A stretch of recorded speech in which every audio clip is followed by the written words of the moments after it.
Kanakapura RS ಸಂಸ್ಥೆಯ ಅಧ್ಯಕ್ಷರಾದ ಶ್ರೀಕಂಠೂರ್ ಅವರ ಸಾರಥ್ಯದಲ್ಲಿ ನಗರದ ರೂರಲ್ ಕಾಲೇಜಿನಲ್ಲಿ ಆರಂಭವಾದ ಬೃಹತ್ ಕೃಷಿ ಮೇಳಕ್ಕೆ ಅದ್ದೂರಿ ಚಾಲನೆ ದೊರೆಯಿತು.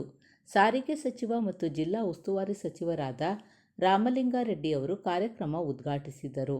ನಂತರ ಮಾತನಾಡಿದ ಅವರು, ಬೆಂಗಳೂರು ವಿಶ್ವವಿದ್ಯಾಲಯ ಹೆಚ್ಚಿನ ಕೃಷಿ ಕಾಲೇಜುಗಳನ್ನು ಪ್ರಾರಂಭ ಮಾಡಿದಾಗ ಮತ್ತಷ್ಟು ಸಂಖ್ಯೆಯಲ್ಲಿ ಕೃಷಿ ಪದವೀಧರರು ಹೊರಹೊಮ್ಮಲು ಕಾರಣವಾಗುತ್ತದೆ ಎಂದರು. ಮೊದಲ ದಿನವೇ ರೈತರು, ಸಾರ್ವಜನಿಕರು, ಮಹಿಳೆಯರು, ಮಕ್ಕಳು, ವಿದ್ಯಾರ್ಥಿಗಳು ಒಳಗೊಂಡಂತೆ ಸಹಸ್ರಾರು ಮಂದಿ ಸಮ್ಮೇಳನವನ್ನು ವೀಕ್ಷಿಸಿದರು. ಇದೇ ಮೊದಲ ಬಾರಿಗೆ ಆರಂಭವಾದ ಕೃಷಿ ಮೇಳದಲ್ಲಿ ಹಳ್ಳಿಕಾರ್ ಸೇರಿದಂತೆ ವಿವಿಧ ದೇಶೀಯ ಹಸುಗಳು ನೋಡುಗರ ಗಮನ ಸೆಳೆದವು. ಆಧುನಿಕ ಬೇಸಾಯ ಹಾಗೂ ಸಮಗ್ರ ಕೃಷಿಗೆ ಬೇಕಾಗುವ ಉಪಕರಣಗಳು ಹಾಗೂ ತರಹೇವಾರಿ ಯಂತ್ರೋಪಕರಣಗಳನ್ನು ಕಂಡು ತಮಗೆ ಬೇಕಾದ ವಸ್ತುಗಳನ್ನು ಜನರು ಖರೀದಿಸಿದರು. ಕೃಷಿ ಮೇಳದ ವಿಶೇಷ ಆಕರ್ಷಣೆಯಾಗಿ ದೇಶೀಯ ತಳಿ ರಾಸುಗಳ ಸಸ್ಯ, ಹೂರಾಶಿ ಹಾಗೂ ಸಾವಯವ ಕೃಷಿಯ ಬಗ್ಗೆ ಮಾಹಿತಿ ಮತ್ತು ಯಂತ್ರೋಪಕರಣಗಳ ಪ್ರದರ್ಶನ, ತಿಂಡಿ ತಿನಿಸುಗಳ ಆಹಾರ ಮಳಿಗೆಗಳು, ಬೃಹದಾಕಾರದ ಹಂದಿಗಳು, ವಿಶೇಷವಾಗಿ ತಿರುಪತಿ ತಿಮ್ಮಪ್ಪನ ಪೂಜೆಗೆ ಹಾಲಿನ ಅಭಿಷೇಕಕ್ಕೆ ಹಾಲು ನೀಡುವ ಪೊಂಗನೂರು ಹಸುಗಳು, ಬಾಹುಬಲಿ ಅಪರೂಪದ ತಳಿ ಜೇಬ್ರಾಬಾದಿ ಎಮ್ಮೆಗಳು, ಬೆಂಗಳೂರು ಬೇಗೂರು ಶ್ರೀಕೃಷ್ಣ ಗೋಶಾಲೆಯ ಕಾಶಿ ಗಂಗಾತೀರ ತಳಿ, ರಾಜಸ್ಥಾನದ ನಾಟಿ ತಳಿ ಹಸು, ಎಮ್ಮೆ ಪ್ರದರ್ಶನ, ಎಲ್ಲ ಬಗೆಯ ಸಿರಿಧಾನ್ಯಗಳ ಪ್ರದರ್ಶನ ಒಂದೆಡೆಯಾದರೆ, ನಗರಸಭೆಯ ಕಸದಿಂದ ರಸ ಮಾಡಿದ ಪೌಷ್ಟಿಕಾಂಶ ಗೊಬ್ಬರ ಮಾರಾಟ ಮಳಿಗೆಯಲ್ಲಿ ಅತಿ ಕಡಿಮೆ ದರದಲ್ಲಿ ₹2ಗೆ 1 ಕೆಜಿ ಗೊಬ್ಬರ ಮಾರಾಟ ರೈತರನ್ನು ಆಕರ್ಷಿಸಿತು. ಕನಕಪುರ ಕೃಷಿ ಕಾಲೇಜು ವಿದ್ಯಾರ್ಥಿಗಳಿಂದಲೇ 2.5 ಎಕರೆ ಜಮೀನಿನಲ್ಲಿ ಶ್ರಮದಾನ ಮಾಡಿ ಸಮಗ್ರ ಕೃಷಿ ಪದ್ಧತಿ ಅಡಿಯಲ್ಲಿ ವಿವಿಧ ಬಗೆಯ ಏಕದಳ, ದ್ವಿದಳ ಸೇರಿದಂತೆ 150ಕ್ಕೂ ಹೆಚ್ಚು ಕೃಷಿ ಚಟುವಟಿಕೆಯಲ್ಲಿ ಬೆಳೆಸಿರುವ ಬೆಳೆಗಳು ರೈತರನ್ನು ಆಕರ್ಷಿಸುವಂತೆ ಮಾಡಿದರು. ಭಾರತದಲ್ಲಿ ಅದು ಅತಿ ಹೆಚ್ಚು ಪ್ರಸಿದ್ಧಿ ಅದು ಬಂದು ಇವಾಗ ಹಸುಗಳು ಭಾಳ ಅಳಿವಿನಂಚಿನಲ್ಲಿದ್ದಾವೆ. ಇವತ್ತೊಂದು 5,000 ಹಸುಗನ ಕಡಿಮೆ ರಾಸುಗಳು ಬಂದಿರೋದು ತಳಿನಲ್ಲ, ಅದು ಒಂದು. ಅದು ಬಂದು ಎಂಥ ಮಳೆ ಮತ್ತು ಎಲ್ಲದಕ್ಕೂ ತಡ್ಕೊಳೋಂಥ ತಳಿ. ಇದು ಬಂದು ನಮ್ಮ ಬಾಹುಬಲಿ ಮೂವಿ ಕಾಂಕ್ರೇಜ್ ತಳಿ, ಗುಜರಾತ್ ಕಚ್ ಭಾಗದಲ್ಲಿ ಸಿಗುತ್ತೆ. ಕಾಂಕ್ರೇಜಲ್ಲಿ ಬಂದು ಶ್ವೇತ ಕಪ್ಪಿಲ್ಲ, ನೀವು ನೋಡ್ಬೋದು, ಕಣ್ಣಿನ ರೆಪ್ಪೆಯಿಂದ ಹಿಡಿದು ತುದಿ ಬಾಲಕ್ಕಂತ ಎಲ್ಲ ಕಡೆ ಬಿಳಿ ಇದೆ. ಈ ತಳಿ ಸಿಗೋದು ಭಾಳ ಅಪರೂಪ. ಇದು ಹಾಲು ಬಂದು ದಿನಕ್ಕೆ ನಿಮ್ಗೆ 13ರಿಂದ 15 ಲೀಟ್ರ್ ಹಾಲು ಕೊಡುವಂಥ ಶಕ್ತಿ ಇದೆ ದೇಸಿ ತಳಿ. ಅದು ಬಿಟ್ಟರೆ ನೆಕ್ಸ್ಟು ನಮ್ಮ ಇದು ಜಾಫ್ರಾಬಾದಿ ತಳಿ. ಜಾಫ್ರಾಬಾದಿ ತಳಿ ಬಂದು ಗಿರ್ ಅರಣ್ಯ ಪ್ರದೇಶ ಮತ್ತು ಸೌರಾಷ್ಟ್ರ, ಪೋರ್ಬಂದರು, ಗುಜರಾತ್ ಕಡೆ ಸಿಗುತ್ತೆ, ಮತ್ತು ಸೌತ್ ಆಫ್ರಿಕಾದಲ್ಲೂ ಸಹ ಸಿಗುತ್ತೆ. ಇದೇನು ಸ್ಪೆಷಲ್ ಅಂದರೆ ದಿನಕ್ಕೆ ಒಂದು 20ರಿಂದ 25 ಲೀಟ್ರು ಹಾಲು ಕೊಡುವಂಥ ಕೆಪಾಸಿಟಿ ಇರುವಂಥ ದೇಸಿ ಎಮ್ಮೆ ತಳಿ. ಇದು ಬಂದು ಎಲ್ಲದಕ್ಕೂ ರೋಗ ರುಜಿನ ಅನ್ನೋದು ಬರೋಲ್ಲ, ಶಕ್ತಿ ರೋಗ ನಿರೋಧಕ ಶಕ್ತಿ ಜಾಸ್ತಿ. ಅಲ್ಲಿ ಕಾಡಲ್ಲಿ ಮೇಯ್ಕೊಂಬಂದು ದಿನಕ್ಕೆ 15-16 ಲೀಟ್ರ್ ಹಾಲು ಕೊಡುವಂಥ ಶಕ್ತಿ ಇದೆ ಇದಕ್ಕೆ. ಅದಕ್ಕಿಂತ ನಮ್ಮ ರೈತರು ಇದನ್ನ ಎಲ್ಲ ಬೇಕಾದ್ರೂ ಸಾಕೊಂಬೋದು, ಎಲ್ಲ ಹವಾಮಾನಕ್ಕೂ ಹೊಂದ್ಕೊಳತ್ತೆ. ಮತ್ತು ಫ್ಯಾಟ್ ಬಂದು 7ರಿಂದ 8-8.5 ತನಕ ಫ್ಯಾಟ್ ಬರುತ್ತೆ ಜಾಫ್ರಾಬಾದಿ ಎಮ್ಮೆ ಅನ್ನೋದು. ಮತ್ತು ಅದು ಬಿಟ್ಟರೆ ನಾವು ಪೊಂಗನೂರು ತಳಿ ಏನು ವಿಶೇಷ ಅಂದರೆ ವಿಷ್ಣು ತಪಸ್ ಕೂತಾಗ ಉದ್ದದಲ್ಲಿ ಕೊಟ್ಟಿರುವಂಥ ಹಾಲು ಕೊಟ್ಟಿರುವಂಥ ತಳಿ ಆಗಿರೋದ್ರಿಂದ ಪ್ರತಿ ಶುಕ್ರವಾರ ತಿರುಪತಿ ವೆಂಕಟರಮಣ ಸ್ವಾಮಿಗೆ ಇದ್ರದ್ದೇ ಹಾಲು ಮತ್ತು ತುಪ್ಪ ಅಭಿಷೇಕ ಮಾಡ್ತಾರೆ. ಇದು ಈಗ ನಮ್ಮ ಇಡೀ ಇಂಡಿಯಾನಲ್ಲಿ ಬರೀ 2,000 ಹಸು ಇದೆ. ಪ್ರಧಾನಿ ನರೇಂದ್ರ ಮೋದಿಜಿ ಮನೆಯಲ್ಲಿ ಸಹ 5 ಹಸು ಸಾಕಿದ್ದಾರೆ. ಈಗ ಮೊನ್ನೆ ನಮ್ಮ ಕುಮಾರಸ್ವಾಮಿ ಅವ್ರ ಮನೆಯಲ್ಲಿ ತೇಜಸ್ವಿ ಸೂರ್ಯ, ಆಂಧ್ರ ಚಂದ್ರಬಾಬು ನಾಯ್ಡು VVIP ಹಸುಗಳು ಹೋಗಿದೆ. ಈಗ ಮನೆಯಲ್ಲಿ ಬೇಕಾದ್ರೂ ಸಾಕುವಂಥ ತಳಿ ಇದು. ದಿನಕ್ಕೊಂದು ಒಂಗೋಲ್ ಬಂದು ನಿಮ್ಗೆ ಆಂಧ್ರದಲ್ಲಿ ಭಾಳ ಎತ್ತಿನ ಗಾಡಿ ಮತ್ತು ಬಂಡೆಗಳು ಎಳೆಯೋದಕ್ಕೆ ಫೇಮಸ್ ಇದು. ದಿನಕ್ಕೊಂದು 2ರಿಂದ 5 ಲೀಟ್ರ್ ಹಾಲು ಕೊಡುತ್ತಿದ್ದು. ಕಿಲಾರಿ ತಳಿ ವ್ಯವಸಾಯಕ್ಕೆ ಭಾಳ ಯೋಗ್ಯ. ನಮ್ಮ ಕಡೆ ಏನು ಹಳ್ಳಿಕಾರ ಅಂತೀವಿ, ಆ ಕಡೆ ಕಿಲಾರಿ ತಳಿ ಕಪ್ಪು ಮಣ್ಣಲ್ಲಿ ವ್ಯವಸಾಯ ಮಾಡಲಿಕ್ಕೆ ಇದು ಒಳ್ಳೆಯ ತಳಿ ಇದು. ಮತ್ತು ಅದು ಬಂದು ನಮ್ಮ ಗಿರು, ಗುಜರಾತಿನ ಗಿರು ಹಸುಗಳು. ಇದು ಹಾಲಲ್ಲಿ ಚಿನ್ನದ ಅಂಶ ಇರುತ್ತೆ. ದಿನಕ್ಕೆ ಒಂದು 10ರಿಂದ 20 ಲೀಟ್ರ್ ಹಾಲು ಕೊಡೋ ಕೆಪಾಸಿಟಿ ಇರುವಂಥ ಗಿರ್ ತಳಿ ಇವು. ಇದರಲ್ಲಿ ಹಾಲಲ್ಲಿ ಚಿನ್ನದ ಅಂಶ ಇದೆ ಅಂತ ಗುಜರಾತ್ ಯೂನಿವರ್ಸಿಟಿ ಅವರೇ ಪ್ರೂವ್ ಮಾಡಿದ್ದಾರೆ. ದೇಸಿ ತಳಿ ಆಗಿರೋದ್ರಿಂದ ಇದರಲ್ಲಿ ಹಾಲು A2 ಮಿಲ್ಕ್ ಬರುತ್ತೆ, ಭಾಳ ಒಳ್ಳೆಯದು ಆರೋಗ್ಯಕ್ಕೆ. ಇದು ನಮ್ಮ ಪಾಕಿಸ್ತಾನದ್ದು ತಾರ್ಪಾರ್ಕರ್ ಅಂತ, ಪಾಕಿಸ್ತಾನದಿಂದ ತಂದಿರುವಂಥ ತಳಿ ಇದು. ನಮ್ಮ ರಾಜಸ್ಥಾನದಲ್ಲಿ ಸಹ ಸಿಗುತ್ತೆ. ತಾರ್ಬಾರು ಭೂಮಿನಲ್ಲಿ ಡಿವೈಡ್ ಆದಾಗ ಇಂಡಿಯಾ ಪಾಕಿಸ್ತಾನ 2 ಕಡೆ ಹೋಗಿದೆ. ಇದು ನಾವು ಬಂದು ಪಾಕಿಸ್ತಾನ ಕರಾಚಿಯಿಂದ ತಂದಿರೋ ತಳಿ. ಇದು ದಿನಕ್ಕೆ 10ರಿಂದ 14 ಲೀಟ್ರ್ ಕೊಡುವಂಥ ಕೆಪಾಸಿಟಿ ಇದೆ. ಮತ್ತು ಇದು ಮರುಭೂಮಿನಲ್ಲಿ ದಿನಕ್ಕೆ 40ರಿಂದ 50 ಕಿಲೋಮೀಟ್ರ್ ಓಡಾಡುತ್ತೆ. ಅಷ್ಟೊಂದು ರೋಗ ನಿರೋಧಕ ಶಕ್ತಿ ಜಾಸ್ತಿ ಇದಕ್ಕೆ. ಬಿಸಿಲಲ್ಲಿ 48 ಡಿಗ್ರಿ 50 ಡಿಗ್ರಿ ತಡೆಯುತ್ತೆ. ಚಳಿಗಾಲದಲ್ಲಿ 2 ಡಿಗ್ರಿ ಇದ್ದು ಸಹ ತಡ್ಕೊಳ್ಳುವಂಥ ಯಥೇಚ್ಛ ರೋಗ ನಿರೋಧಕ ಶಕ್ತಿ ಇರುವಂಥ ತಳಿ ಇದು. ಸರ್ ಇದು ಈಗ ಮಾತಾಡ್ತಿದ್ದಿಲ್ಲ ಅದನ್ನ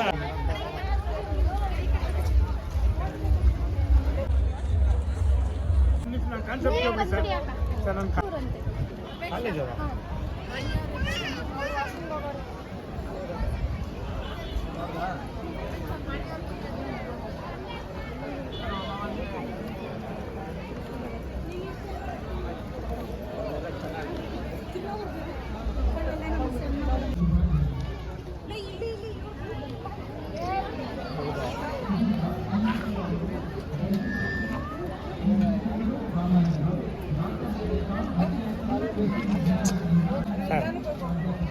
ಒಂದು ಕಾನ್ಸೆಪ್ಟ್ ಹೇಳ್ತೀವಿ. ಕಾನ್ಸೆಪ್ಟ್ ಅಷ್ಟೇ. ಎಲ್ಲರಿಗೂ ನಮಸ್ತೆ. ನನ್ನ ಹೆಸರು ಉಷಾರಾಣಿ ML ಅಂತ. ನಾನು ರೂರಲ್ PU ಕಾಲೇಜಲ್ಲಿ ಆಂಗ್ಲ ಉಪನ್ಯಾಸಕಿಯಾಗಿ ಕೆಲಸ ಮಾಡ್ತಾ ಇದ್ದೀನಿ. ಸೊ ಇಲ್ಲಿ ಈ ಕೃಷಿ ಮೇಳನ ಆರ್ಗನೈಸ್ ಮಾಡಿರೋದು ನಮಗೆಲ್ಲರಿಗೂ ಒಂದು ಸಂತಸದ ವಿಷಯ.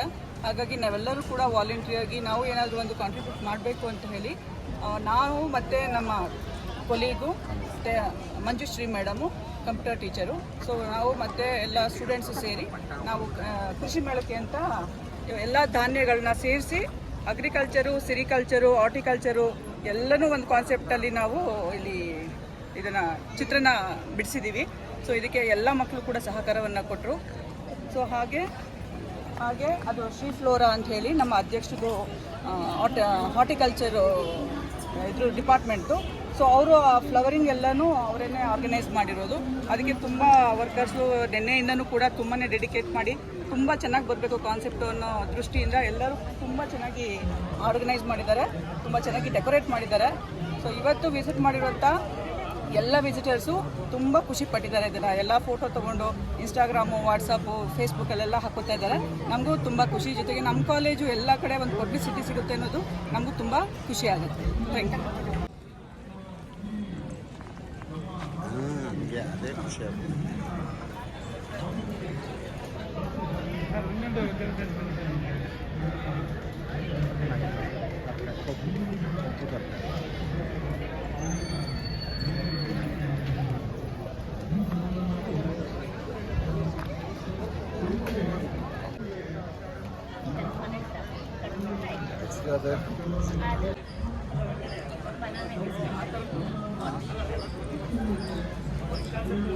ಇದು ಸರ್ಫಾಸ್ಟಿಕ್ ಅಂತ ಸ್ಪ್ರೇ ಆ್ಯಂಟಿಮೆಂಟ್ ಅಂದರೆ ಎನಿ ಸ್ಪ್ರೇ ಜೊತೆ ನಾವು ಮಿಕ್ಸ್ ಮಾಡಿ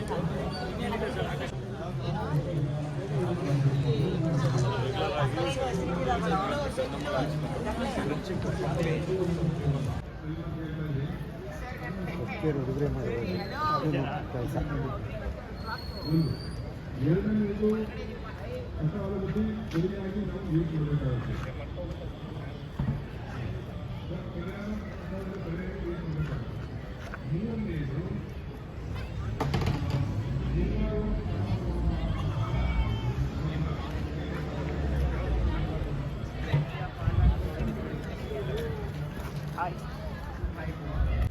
ನಾವು ಅಲ್ಲೆಲ್ಲ ಹೋಗಿದ್ದು ಒಂದ್ಸಲ ನೀವು ಹಂಗೆ ಹಾಕೋಣ ಒಂದೊಂದೇ ತಗೊಳ್ಳೋದಕ್ಕಿಂತ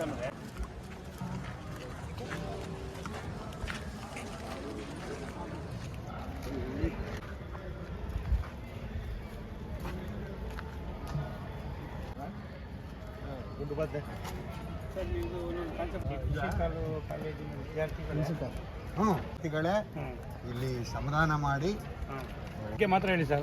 ಇರಿ ಸರ್, ನೀವು ಮಾತ್ರ ಅಲ್ಲಿಂದ ಬರ್ತಾ ಹೇಳಿ ಸರ್. ಅದಕ್ಕೆ ಕೃಷಿ ಕಾಲೇಜು ಸಂಸ್ಥಾಪನೆ ಮತ್ತು ಕೃಷಿ ಬಗ್ಗೆ ಒಂದು ಆಸಕ್ತಿ ಪೂಜ್ಯ ಕರಿಯಪ್ಪನವ್ರಿಗಿತ್ತು. ತದನಂತರದ ಕಾಲದೊಳಗಡೆ ಪೂಜ್ಯ ಕರಿಯಪ್ಪನವರ ಆಶಯದಂತೆ ಈಗಿನ ಅಧ್ಯಕ್ಷರಾದಂಥ ನಮ್ಮ HK ಶ್ರೀಕಂಠ ಸರ್ ಅವರು ಅಧ್ಯಕ್ಷರಾದ ಮೇಲೆ ಈ ಒಂದು ಕೃಷಿ ಕಾಲೇಜನ್ನು ಪ್ರಾರಂಭ ಮಾಡಿದ್ರು. ಈ ಕೃಷಿ ಕಾಲೇಜನ್ನು ಪ್ರಾರಂಭ ಮಾಡಿದ್ಮೇಲೆ ನಮ್ಮ ಪ್ರಥಮ ವರ್ಷದ ಕೃಷಿ ಕಾಲೇಜಿನ ವಿದ್ಯಾರ್ಥಿಗಳು TK ಸಿದ್ದರಾಮೇಗೌಡ ಅನ್ನುವಂಥ ಡೀನ್ ಮತ್ತು ಪುಟ್ಟರಾಜು ಅನ್ನುವಂಥ ಆಡಳಿತಾಧಿಕಾರಿಗಳ ನೇತೃತ್ವದಲ್ಲಿ ಇಲ್ಲೇನು ತಾವುಗಳು ನೋಡ್ತಾ ಇದ್ದೀರಿ, 150 ವಿವಿಧ ತಳಿಯ ರಾಗಿ ಇರ್ಬೋದು, ಗುಂಡು ಬದನೆಕಾಯಿ ಇರ್ಬೋದು, ಪಡವಲಕಾಯಿ ನೋಡ್ತಾ ಇದ್ದೀರಿ. ಹಾಗೆಯೇ ಕೊತ್ತಂಬರಿ ಸೊಪ್ಪು, ಮೆಂತ್ಯ ಸೊಪ್ಪು, ಹೀಗೆ ಸುಮಾರು 150ರಷ್ಟು ವಿವಿಧ ಸಸ್ಯ ಮೂಲದ ತರಕಾರಿ ಬೆಳೆಗಳು ಮತ್ತು ಧಾನ್ಯಗಳ ಜೊತೆಗೆ ಸೊಪ್ಪಿನ ಬಗ್ಗೆ ಹೇಳ್ತಾ ಇದ್ದೆ ನೋಡಿ. ನುಗ್ಗೆ ಸೊಪ್ಪು ಇದೆಲ್ಲ ಹಿಂದೆ ತುಂಬ ಭೂಮಿ ಕಸುವಾಗಿರಲಿಲ್ಲ. ಆ ಭೂಮಿಯನ್ನು ಕಸುವು ಮಾಡಿ ತಮ್ಮ ಶ್ರಮದಿಂದಲೇ, ಬಹುಶಃ ಇದಕ್ಕೇನಾದ್ರು ಲೇಬರ್ ಕೊಟ್ಟಿದ್ರೆ 3 ಲಕ್ಷ 4 ಲಕ್ಷದಷ್ಟು ಲೇಬರ್ ಕೊಡಬೇಕಾಗಿತ್ತು. ಆದರೆ ಮಕ್ಕಳು ತಾವು ಕಲಿಯೋದ್ರ ಜೊತೆಗೆ ಅಲ್ಲೇನು ಥಿಯರಿಯನ್ನು ಕಲಿತಾರೆ, ಕಲಿಯೋದ್ರ ಜೊತೆಗೆ ನೋಡಿ ವಿವಿಧ ತಳಿಯ ಭತ್ತದ ಬೆಳೆ ನೋಡಿ. ಈ ಭತ್ತದ ಬೆಳೆ ಇದಕ್ಕೆ ನೀರನ್ನು ನಿಲ್ಲಿಸುವಂಥ ಪ್ರಮೇಯ ಇರೋದಿಲ್ಲ. ಓರಿಸಾ ಸವಿತಾ ಅಂತ ಹೇಳಿ ಭತ್ತ ನೋಡಿ, ಇದಕ್ಕೆ ಕಾಲುವೆ ಮಾಡಿ ನೀರು ಹಾಯಿಸಿದ್ರೆ ಸಾಕು, ಒಳ್ಳೆ ಭತ್ತವನ್ನು ಬೆಳಿಬೋದು ಅನ್ನೋದನ್ನು ತೋರಿಸ್ಕೊಟ್ಟಿದ್ದಾರೆ ನೋಡಿ. ಇದು ತೊಗರಿ ಸೆಣಬು. ಸೆಣಬನ್ನ ಭಾಳ ಅಚ್ಚುಕಟ್ಟಾಗಿ ಇದು ಪ್ರಾತ್ಯಕ್ಷಿಕೆಗೋಸ್ಕರ ಮಾಡಿದ್ದಾರೆ. ಮುಂದೆ ಅವರೆಕಾಯಿಯನ್ನು ನೋಡ್ತಾ ಇದ್ದೀರಿ, ಹಾಗೆಯೇ ಆಲೂಗೆಡ್ಡೆ, ಹೀಗೆ ದೇಸಿ ತಳಿ ಇಲ್ಲೊಂದು ಪುಂಡಿ ಅಂತೇಳಿ ಈ ಒಂದು ಸಸ್ಯವನ್ನು ಇದು ಮಾಡ್ಕೊಂಡಿದ್ದಾರೆ. ತಡಗುಣಿಕಾಯಿ ಅಂತೇಳಿ ನಾವು ಕರಿತೀವಿ, ಅಲಸಂದೆ ಅಂತೇಳಿ. ಅಲಸಂದೆ ಒಂದು ಬೆಳೆನೂ ಕೂಡ ಮಾಡ್ಕೊಂಡು ಬಂದಿದ್ದಾರೆ. ಹಾಗೆಯೇ ಇಟ್ಟವರೆಕಾಯಿ, ಕಪ್ಪು ಅಲಸಂದೆ ಅಂತೇಳಿ ಇದನ್ನು ಅವರ ಭಾಷೆನಲ್ಲಿ ಕರೀತಾರೆ. ಹಾಗೆ ಅಗಸೆ ಬೆಳೆ ಸೊಂಪಾಗಿ ಬೆಳೆದಿದ್ದಾರೆ.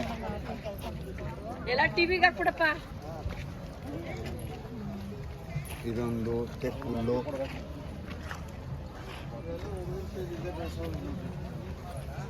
ಗಿನಿ ಹುಲ್ಲು,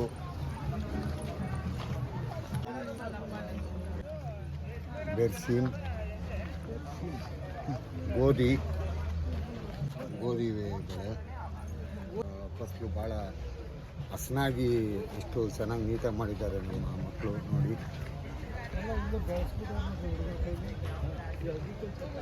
ಕಲಿಯೋದ್ರ ಜೊತೆಗೆ ಮಕ್ಕಳು ತಮ್ಮ ಶ್ರಮದಾನವನ್ನು ಮಾಡಿ ಇದು ಸುಮಾರು ಒಂದು ಸದ್ಯಕ್ಕೆ 2.5-3 ಎಕರೆ ಹತ್ರ ಬರ್ತದೆ ಸರ್. ನೋಡಿ ಇಷ್ಟೊಂದು ಸಸ್ಯರಾಶಿಯನ್ನು ನಮ್ಮ ನೆಲಗಡಲೆ ನೋಡಿ, ನೆಲಗಡಲೆ ತುಂಬ ಉಲ್ಸಾಗಿ ನಮ್ಮ ಮಕ್ಕಳು ಅದನ್ನು ಬೆಳೆಸಿದ್ದಾರೆ. ಹಸಿ ಕಡಲೆ ಅದು ಕಡಲೆಕಾಳು. ಸೋಯಾ ಅವರೇ ಇದನ್ನು ಕೂಡ ಮಕ್ಕಳು ತುಂಬ ಶ್ರಮಪಟ್ಟು ಮಾಡಿದ್ದಾರೆ.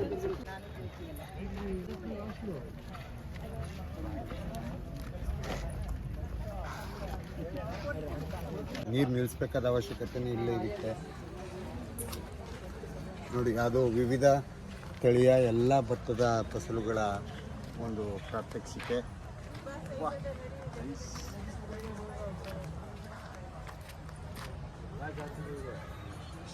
ಎಲ್ಲ ಜಾತಿಯ ಭತ್ತಗಳು.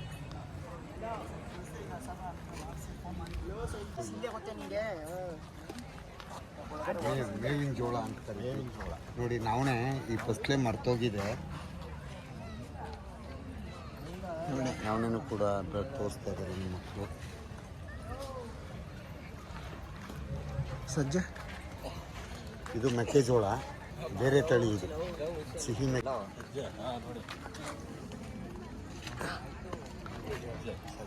ನೋಡಿಲ್ಲ, ಚಳಿ ಕೂಡ ಮರ್ತೋಗಿದೆ ಈಗ ಜನರಿಗೆ. ಇದು ಎಳ್ಳು,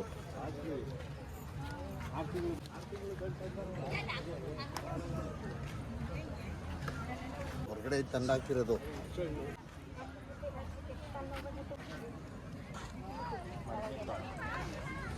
ಸಾಯಿಲ್ ಸ್ಯಾಂಪ್ಲಿಂಗ್ ಅಂತ ಅಂದರೆ ಕನ್ನಡದಲ್ಲಿ ಮಣ್ಣು ಮಾದರಿ ಅಂದರೆ ಇದನ್ನು ನಾವು ಯಾಕೆ ಮಾಡ್ತೀವಿ ಅಂದರೆ ಮಣ್ಣಿನಲ್ಲಿ ಇರ್ತಕ್ಕಂತಹ ಭೌತಿಕ ಅಂಶಗಳಾಗಿರ್ಬೋದು ಅಥವಾ ಅದರ ರಾಸಾಯನಿಕ ಅಥವಾ ಜೈವಿಕ ಅಂಶಗಳನ್ನ ನಾವು ತಿಳ್ಕೊಳ್ಬೇಕು ಅಂದರೆ ಇದು ಮಣ್ಣು ಮಾದರಿ ತುಂಬ ಇಂಪಾರ್ಟೆಂಟ್ ಆಗಿರುತ್ತೆ.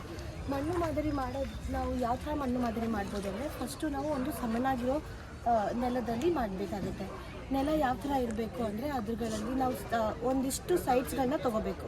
ಅಂದರೆ ಜಿಗ್ಜಾಗ್ ಆಕಾರದಲ್ಲಿ ಸೈಡ್ಸ್ಗಳನ್ನ ನಾವು ಚೂಸ್ ಮಾಡ್ಕೋಬೇಕು.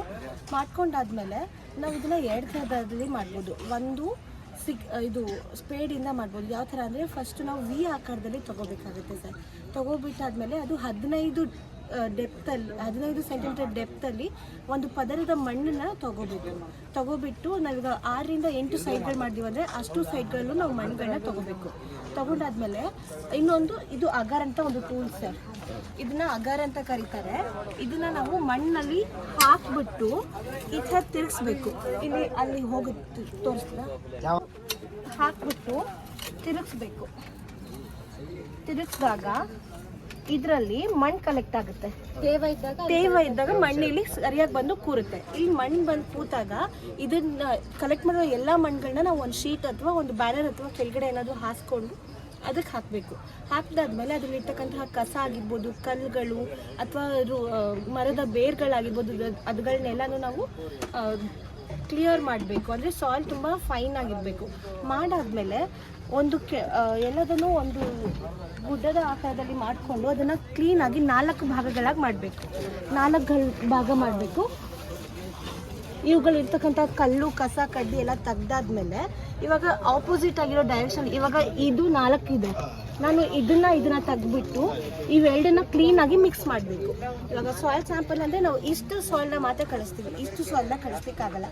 ಆವಾಗ ನಾವು ಅದು ಮತ್ತೆ ಇವಾಗ ತೆಗ್ದಾದ್ಮೇಲೆ ಮತ್ತೆ ಮಾಡಬೇಕು, ಮತ್ತೆ 4 ಇದು ಮಾಡಬೇಕು.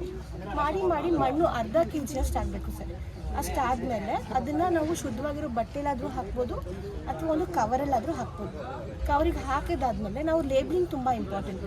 ಲೇಬ್ಲಿಂಗಲ್ಲಿ ಏನು ಮಾಡ್ತೀವಿ ಅಂದರೆ ಫಸ್ಟು ರೈತನ ಹೆಸರು ಇರಬೇಕು, ಹೊಲದ ಸರ್ವೆ ನಂಬರ್ ಇರಬೇಕು, ಮತ್ತು ಸ್ಥಳ, ಹೊಲ ಇರ್ತಕ್ಕಂತಹ ಸ್ಥಳ ಇರಬೇಕು, ಹಿಂದೆ ಬೆಳೆದಿರೋ ಬೆಳೆ ಮತ್ತು ಮುಂದೆ ಯಾವ ಬೆಳೆ ಬೆಳಿತೀವೋ ಆ ಬೆಳೆಗಳ ಮಾಹಿತಿನ ಹಾಕಿಬಿಟ್ಟು ನಾವು ಅದನ್ನು ಒಂದು ಪ್ಯಾಕ್ ಮಾಡಬೇಕು ಸರ್.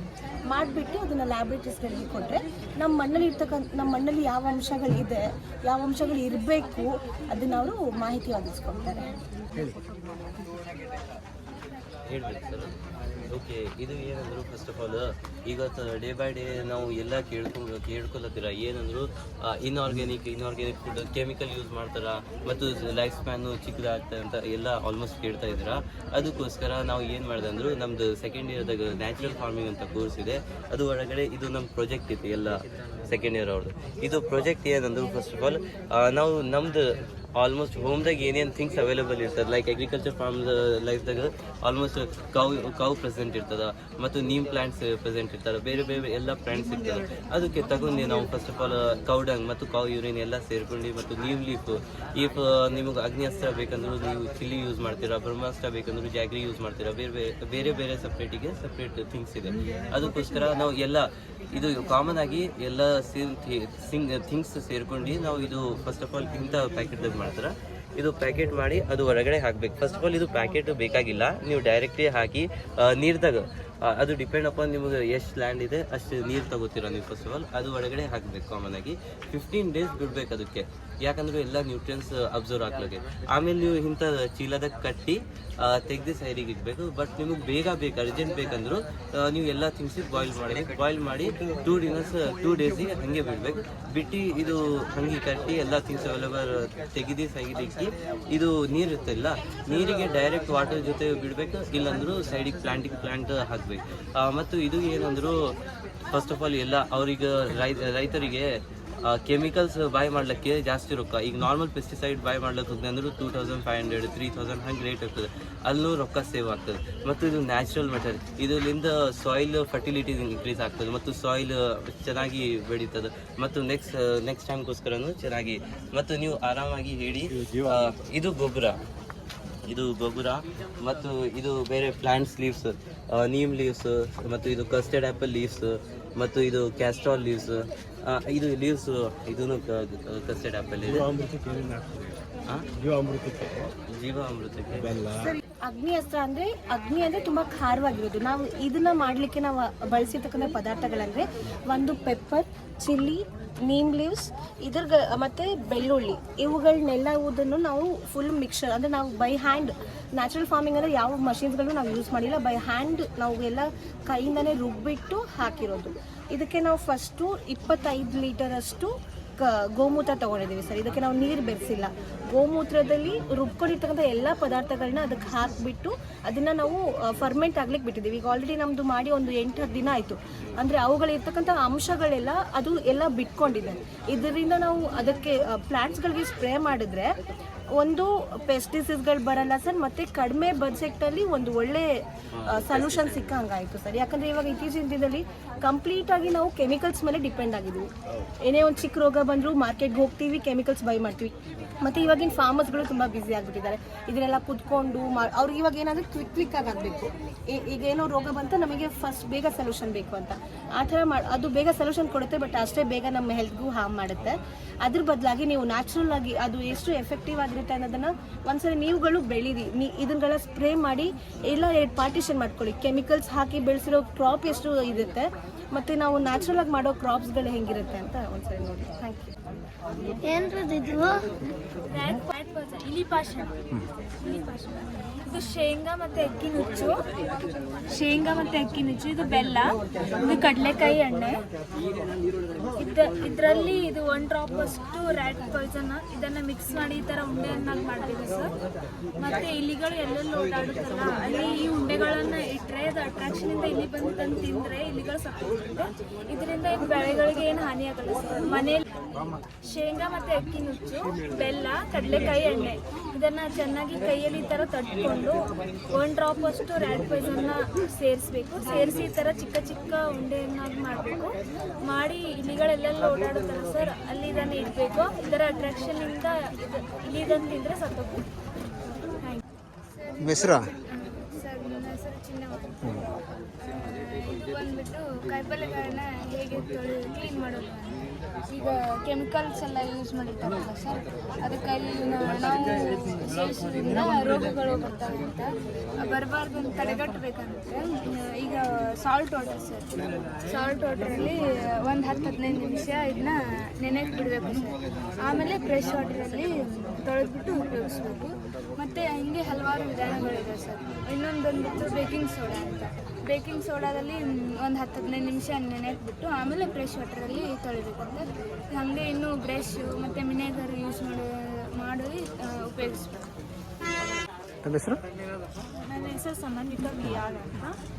ಹಣ್ಣುಗಳ ಬೆಳವಣಿಗೆಯ ಶಾರೀರಿಕ ಅಸ್ವಸ್ಥತೆಗಳ ಬಗ್ಗೆ ಮಾತನಾಡುತ್ತಿದ್ದೇನೆ.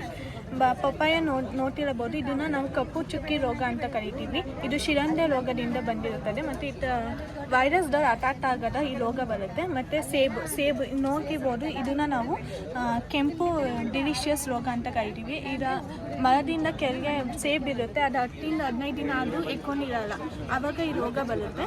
ಬಾಳೆಹಣ್ಣಿನಲ್ಲಿ 14 ಡಿಗ್ರಿ ಸೆಲ್ಸಿಯಸ್ಗಿಂತ ಕಡಿಮೆ ಸಂಗ್ರಹಿಸಿದರೆ ಮತ್ತು ಹೆಚ್ಚು ತೇವಾಂಶ ಇರುತ್ತೆ, ಆವಾಗ ಚಿಲ್ಲಿನ್ ಇಂಜುರಿ ರೋಗ ಅಂತ ಬರುತ್ತೆ. ಬಾಳೆಹಣ್ಣಿಗೆ ಚಿಲ್ಲಿನ್ ಇಂಜುರಿ ರೋಗ. ಪುನೀತ್ ಕುಮಾರ್ ಟಿ ಅಂತ ಸರ್. ಆಲೂಗಡ್ಡೆಯಲ್ಲಿ ಆಲ್ಮೋಸ್ಟ್ ಅಲ್ಲಿ ಈ ಥರ ರೋಗ ನೋಡ್ಬೋದು. ಇದ್ರ ಹೆಸರೇ ಕಾಮನ್ ಸ್ಕ್ರಾಬ್ ಅಂತ ಸರ್. ಇದು ಒಂದು ಬ್ಯಾಕ್ಟೀರಿಯಿಂದ ಉಂಟಾಗುತ್ತೆ. ಅದನ್ನ ಹೆಂಗೆ ತಡೆಗಟ್ಬೋದು ಅಂದರೆ ಮಣ್ಣಲ್ಲಿ pH-ನ ಮೇಂಟೈನ್ ಮಾಡಬೇಕು ಸರ್. ಮೇಂಟೈನ್ ಮಾಡೋದು ಹೆಂಗೆ ಆಲ್ಕಲೈನ್ ಹಾಕ್ಬೋದು ಅಥವಾ ಸಲ್ಫರ್ ಇರುತ್ತಲ್ಲ ಆ ಗೊಬ್ಬರನ ಅತಿ ಹೆಚ್ಚಾಗಿ ಕೊಟ್ಟರೆ ಈ ಥರ ರೋಗ ಕಂಡು ಬರಲ್ಲ ಸರ್. ಆಮೇಲೆ ಈ ಟೊಮೊಟೊದಲ್ಲಿ ಅಡೆಯಲೆಲ್ಲ ಮೆತ್ತಗಾಗಿರುತ್ತೆ ಸರ್. ಇದು ಸನ್ಸ್ಕಾಲ್ಡ್ ಅಂತ ಸರ್. ಸೂರ್ಯನ ಕಿರಣ ಅತಿರೇಕವಾಗಿ ಬಿದ್ದರೆ ಇದ್ರ ಮೇಲೆ ಈ ರೋಗ ಬರುತ್ತೆ. ಮೊದಲು ಈ ಥರ ಮೆತ್ತಗಿರುತ್ತೆ ಸರ್. ಆಮೇಲೆ ಪಿಕ್ಚರಲ್ಲಿ ಕಾಣ್ತಿದ್ದಲ್ಲ ಆ ಥರ ಬ್ಲ್ಯಾಕ್ ಟೈಪ್ ಆಗಿಬಿಡುತ್ತೆ ಸರ್ ಇದು ಸುತ್ತ. ಅದೇ ಸೇಮ್ ಟೈಪ್ ಇದರಲ್ಲೂ ಅಷ್ಟೇ ಸರ್. ಪಿಂಕಿಶ್ ಇರುತ್ತೆ ಸರ್. ಸೂರ್ಯನ ಕಿರಣ ಜಾಸ್ತಿ ಬಿದ್ದರೆ ಪಿಂಕಿಶಿಂದ ಇಲ್ಲಿ ಸ್ಮಾಲ್ ಬ್ಲಾಕ್ ಡಾಟ್ ಕಾಣ್ತಿದೆಯಲ್ಲ ಆ ಥರ ಉಂಟಾಗುತ್ತೆ. ಇದೇನಂದರೆ ನ್ಯಾಚುರಲ್ ಸರ್. ಇದಕ್ಕೇನು ಇದಿರಲ್ಲ. ಸೂರ್ಯನ ಕಿರಣ ಜಾಸ್ತಿ ಬಿದ್ದರೆ ಹಿಂಗಾಗುತ್ತೆ ಸರ್. ಆಮೇಲೆ ಈರುಳ್ಳಿಲಿ ಈಗ ಆಲ್ಮೋಸ್ಟ್ ಅಲ್ಲಿ ಕೊಳೆ ರೋಗ ಅಂತ ಇದೆ ಸರ್. ಅದು ನಾವೇನೋ ಕಂಡು ಬಂದೈತೆ ಅಂದರೆ ಒಂದು ಗಿಡದಿಂದ ಇದು ಒಂಥರ ಅಂಟು ರೋಗ ಇದ್ದಂಗೆ ಸರ್. ಒಂದು ಗಿಡದಿಂದ ಇನ್ನೊಂದು ಗಿಡಕ್ಕೆ ಟ್ರಾನ್ಸ್ಫರ್ ಆಗುತ್ತೆ. ನಾವೇನಾದ್ರು ಹೊಲ್ದಾಗ ಹೋದಾಗ ನೋಡಿದ್ರೆ ಇದನ್ನು ಕಿತ್ತಾಕ್ಬಿಡ್ಬೇಕು ಸರ್. ಏನಾದ್ರು ಈ ಗಿಡಗಳು ಏನಾದ್ರು ಬಂದೈತೆ ಅಂದರೆ. ಇದು ಸೌತೆಕಾಯಲ್ಲಿ ಒಂದು ಮೇಲ್ಗಡೆ ಸಣ್ಣ ಕೆಳಗಡೆ ದಪ್ಪ ಇರುತ್ತಲ್ಲ, ಅದಕ್ಕೇನು ಪ್ರಾಬ್ಲಮ್ ಅಂದರೆ ಕ್ಯಾಲ್ಸಿಯಂ ಕಂಟೆಂಟು ಏನಾರ ಇನ್ನು ಪೂರ ಕಮ್ಮಿ ಇದ್ದರೆ ಅಥವಾ ಪೂರ ಜಾಸ್ತಿ ಇದ್ದರೆ ಈ ಥರ ಶೇಪು ಈ ಥರ ಆಗೋದಿರುತ್ತೆ ಸರ್. ನಾನೀಗ ಹೇಳಕ್ಕೆ ಬರ್ತಿರೋದು ಕೊಕೋಪೀಟಿನ ಬಗ್ಗೆ. ಕೊಕೋಪೀಟ್ ಅಂದರೆ ಈಗ ತೆಂಗಿನ ನಾರು ತಗೊಬಿಟ್ಟು ಫಸ್ಟ್ 3 ದಿನ ನೆನೆಸ್ತೀವಿ. ನೆನೆಸಾದ್ಮೇಲೆ ತಿರ್ಗಿ ಶುದ್ಧ ನೀರಿಂದ ತೊಳೆದ್ಬಿಟ್ಟು ಅದಾದಮೇಲೆ ಪೌಡ್ರಿಗೆ ಕೊಡ್ತೀವಿ. ಪೌಡ್ರ್ ಆದಮೇಲೆ ಟ್ರೈಕೋಡರ್ಮಾ ಮತ್ತು ಅಂದರೆ 1 ಟನ್ನಿಗೆ ಟ್ರೈಕೋಡರ್ಮಾ ಮತ್ತು ಮೋನೋಸ್ಪರ್ ಸೋಡಾಮಾಸನ್ನ ಜೈನಿಕ ಗೊಬ್ಬರ ಹಾಕ್ಬಿಟ್ಟು ಅರ್ಧ kg ಹಾಕ್ತೀವಿ. ನೆಕ್ಸ್ಟ್ 5 kg ಯೂರಿಯಾ ಮತ್ತು 1 kg ಸುಣ್ಣ ಹಾಕ್ಬಿಟ್ಟು 4ರಿಂದ 5 ತಿಂಗಳು ಬಿಟ್ಟರೆ ಈ ಥರ ಫಾರ್ಮೇಷನ್. ಇದರಿಂದ ಏನು ಯೂಸು ಅಂದರೆ ರೂಟ್ ಗ್ರೋತ್ ಚೆನ್ನಾಗಾಗುತ್ತೆ ಮತ್ತು ನೀರಿನ ಅಬ್ಸಾರ್ಪ್ಷನ್ ಚೆನ್ನಾಗಿರುತ್ತೆ. ಈ ಥರ ಬ್ರಿಕ್ಸ್ ಮಾಡೋದಿದ್ದ ನಮಗೆ ಟ್ರಾನ್ಸ್ಪೋರ್ಟೇಷನ್ಗೆ ಈಸಿ ಆಯ್ತದೆ ಮತ್ತು ಈಸಿ ವೇಯಲ್ಲಿ ಬೆಳಿಬೋದು.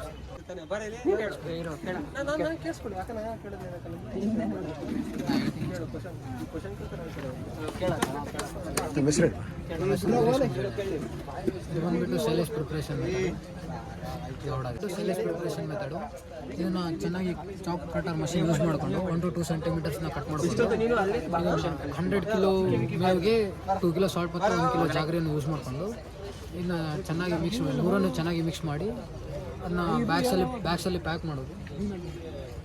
ಬ್ಯಾಗ್ಸಲ್ಲಿ ಪ್ಯಾಕ್ ಮಾಡಿಕೊಂಡು ಏರೇಷನ್ ಆಗದೇ ಇರೋ ಬ್ಯಾಗ್ ಟೈಟಾಗಿ ಟೈ ಮಾಡಿಕೊಂಡು ಅಪ್ ಟು 5 ವೀಕ್ಸ್ವರೆಗೂ ನಾವು ಇದನ್ನ ಸ್ಟೋರ್ ಮಾಡಬೇಕು. ನೆಕ್ಸ್ಟ್ ಡೈರೆಕ್ಟಾಗಿ ಹಸುಗಳಿಗೆ ಯೂಸ್ ಮಾಡ್ಕೋಬೋದು ಸರ್.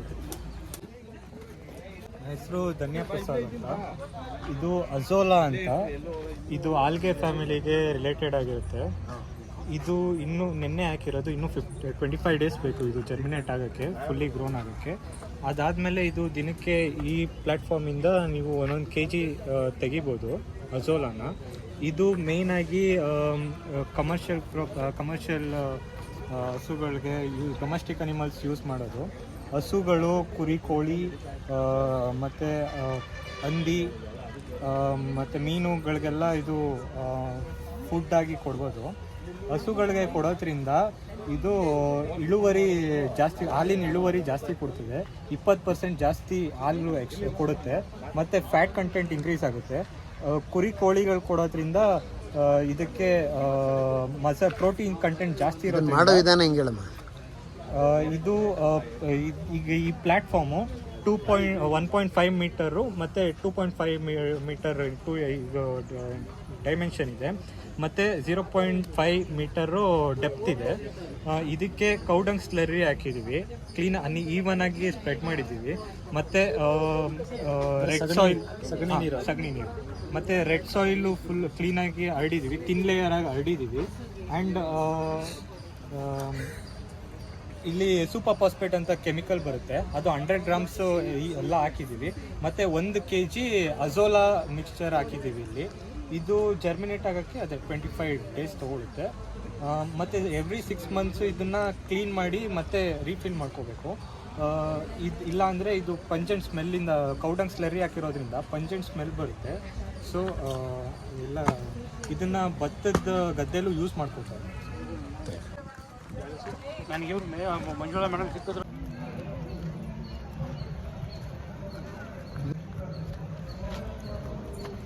ಅವರೆಕಾಯಿ ಎಷ್ಟು ಥರ ಇದೆ? ನೆಲ್ಲ ಅವರೆಕಾಯಿ ಇಲ್ವಾ? ಸೋನಿಯಾ ಅವರೇ, ಸೊ ಇದ್ರ ಇದಿದೆ, ಇದು ಹೆಸರು ಕಾಳು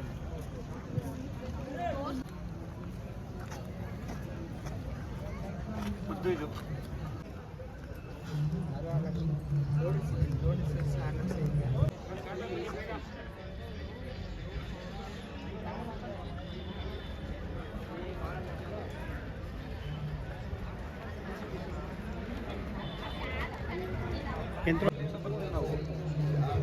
ಎಲ್ಲರೂ ಬರ್ತೀವಿ. ಸರಿ ಸರ್, ಅದಕ್ಕೆ ಕೃಷಿ ಮೇಳಕ್ಕೆ ಬಂದಿದ್ದೆ. ಇಲ್ಲ ಅವ್ರು ಹೇಳಿದ್ದಾರೆ. ಅವರು ಅದೇ ಪ್ರಾಬ್ಲಮ್ ಅದು.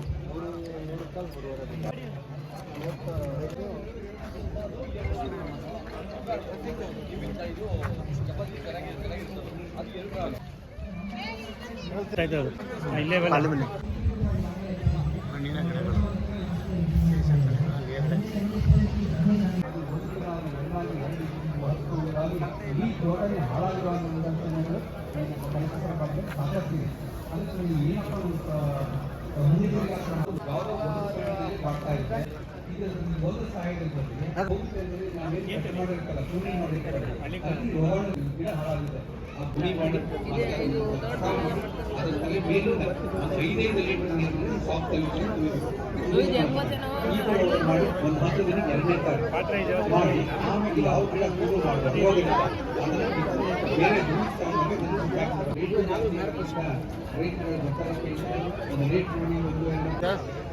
ಜನ ಸಂಕಲ್ಪ ನೋಡ್ತಿದ್ದಾರೆ, ತುಂಬ ಚೆನ್ನಾಗಿ ಬರ್ತಾ ಇದೆ. ಇದೇ ಮೊದಲನೇ ಸಾರಿ ನಮ್ಮ ಆರ್ಎಸ್ ಮಾಡ್ತಾ ಇದ್ದಾರೆ.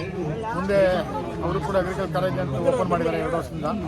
ಅದ್ರ ಬಗ್ಗೆ ವ್ಯಕ್ತವಾಗಿ ಈ ಸಾರಿ ಹೊಸದಾಗಿ ಮೊದಲನೇ ಸಾರಿ ಕೃಷಿ ಮೇಳ ಅರೇಂಜ್ ಮಾಡಿದ್ದಾರೆ. ಇದು ಚೆನ್ನಾಗಿ ಬರ್ತಾ ಇದೆ. ಮುಂದೆ ಪ್ರತಿ ವರ್ಷ ಕೂಡ ಚೆನ್ನಾಗಿ ಬರಲಿ ಅಂತೇಳಿ ನಾವು ಕೂಡ ಏನೇನು ನೋಡಿದ್ದೀರಿ ಈಗ ನೀವು? ಇಷ್ಟು ಈಗ ಬಂದಿದ್ದು ನೋಡಿ, ಈಗ ತಾನೇ ಶುರು ಮಾಡಿ ನೋಡೋಕ್ಕೆ. ಈಗ ನೋಡ್ಕೊಂಡೆ ಬರೀ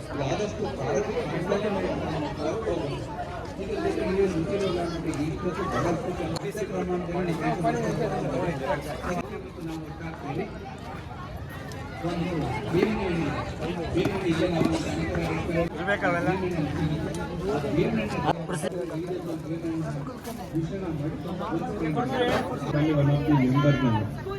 ಬಾಟ್ರಿಯೋ ಡಿಪ್ಲೋಡಿಯಾ ಅಂತೇಳಿ ಪೆಥೋಜನ್ಸ್ ಸ್ಟೆಮ್ ಮೇಲಿದೆ. ಇದು ಮೊದಲಿಂದನೂ ಬರ್ತಾನೆ ಇದೆ ಮಲ್ಬರಿಗೆ. ಮಾಡ್ತೀರಾ, ಕಟ್ಟಿನೆಲ್ಲ ಕಟ್ ಮಾಡಿಬಿಟ್ಟು ರೇಷ್ಮೆ ಹುಳಗೆ ಮೇಯಿಸ್ಬಿಡ್ತೀರಾ. ಆ ಕಟ್ಟಿ ನಮ್ಮ ಹೆಸರು ಹೇಳಿ ಸ್ವಾಮಿ. ಅದೇ ಹೇಳ್ತೀನಿ. ನಾನು ಕೆಂಪುರ ತಾಲೂಕು ಹೊಸಕೋಟೆ ಗ್ರಾಮ ಅಲ್ಲಿಂದ ಬಂದಿದ್ದೀನಿ. ಇಲ್ಲಿ ಹೊರಗಡೆ ಹೊಸಕೋಟೆ ಗ್ರಾಮ. ಇದು ವಿಶೇಷವಾದಂಥದ್ದು ಬಳ್ಳಿ ಆಲೂಗೆಡ್ಡೆ. ಇದು ಮುಂಗಾರು ಮಳೆಗೆ ಮೊಳಕೆ ಬರ್ತದೆ, ಡಿಸೆಂಬರ್ ಒಣಗೋಗ್ತದೆ. ಅಡಿಲೂ ಗೆಡ್ಡೆ ಇರ್ತದೆ, ಮೇಲೂ ಗೆಡ್ಡೆ ಇರ್ತದೆ. ಇದು ವಿಶೇಷವಾಗಿ ಒಂದು ತಳಿ ಅಂತ ಅನ್ಬೋದು. ಇದನ್ನು ತಿನ್ನುವುದಕ್ಕೆ ಇವೆಲ್ಲ ಭಾಳ ಆರೋಗ್ಯಕರವಾಗಿದೆ.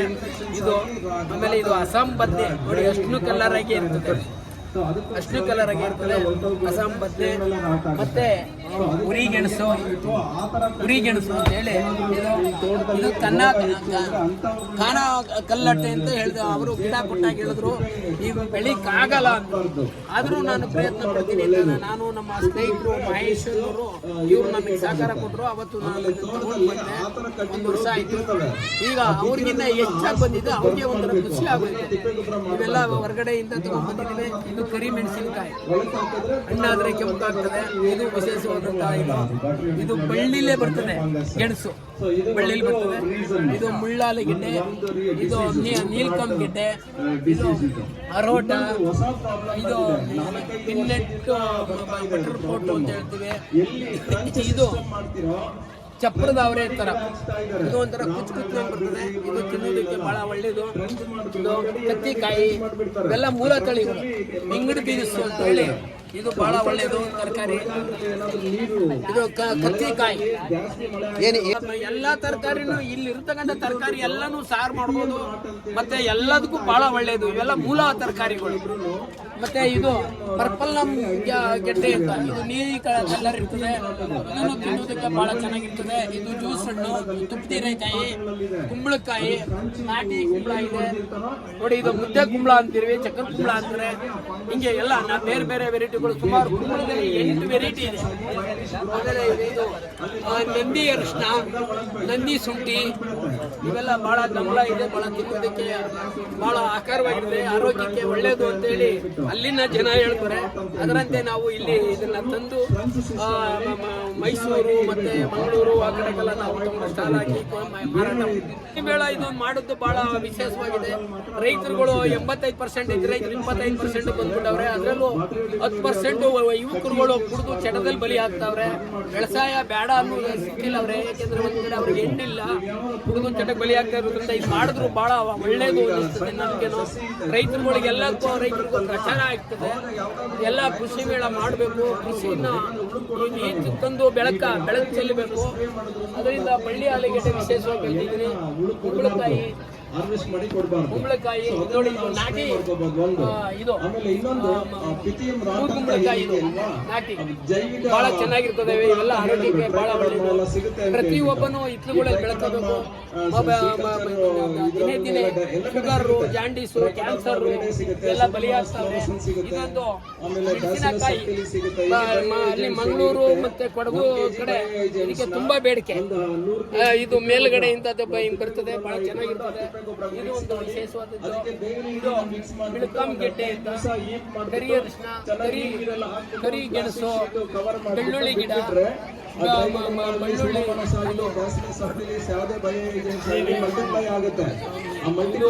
ಇದ್ರ ಸೊಪ್ಪು,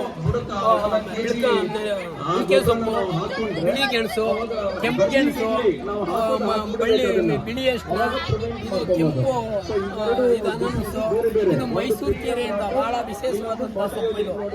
ಇದು ಬಿಳಿ ಆಲೂಗೆಡ್ಡೆ, ಈರುಳ್ಳಿ ಗೆಡ್ಡೆ, ಇದು ಗೆಡ್ಡೆ. ಜಂತುಗಳನ್ನು ಹತೋಟಿ ಮಾಡ್ಕೋಬಹುದು ನೀವು.